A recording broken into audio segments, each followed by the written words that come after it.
mais également sans l'appui indéfectible du gouvernement du Canada pour faire ce projet une réalité. C'est un pan, je ne dirais pas que c'est le dernier pan, c'est un pan de nombreux autres pas que nous allons mener.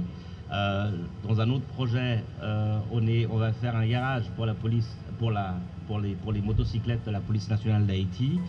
Et également, chaque moto est venue accompagnée de certaines pièces de réchange. Comme ça, on pourra avoir des motos fonctionnelles dans la longue durée. Puis en formation, un appui en équipement. Donc, ce que vous voyez ici autour, ce sont des motos qui prendront la route pour faciliter le déploiement de la police dans les communautés. C'est 450-500 millions de dollars canadiens ces dernières années, un demi-milliard, que ce soit sur la sécurité, en appui à la PNH, en appui à la mission multinationale qu'on appelle maintenant la force de répression des gangs. C'est aussi le développement, l'humanitaire. Le Canada a un objectif unique en Haïti, c'est redonner au peuple haïtien son droit souverain à la sécurité. Qui accompagne la police constamment dans cette quête d'être mieux outillé pour mieux apporter son service auprès de la population.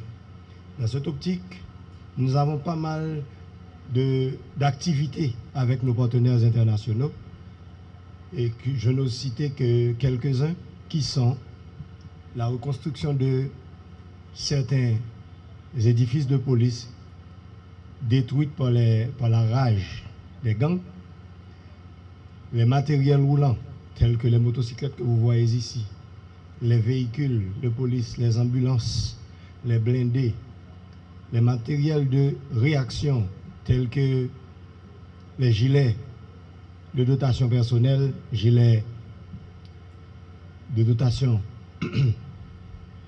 alors les gilets par coup, les gilets par balle, les casses, les armes, munitions, et pour ne vous dire aussi, il y a aussi les formations qui se font à longueur de journée auprès de nos unités spécialisées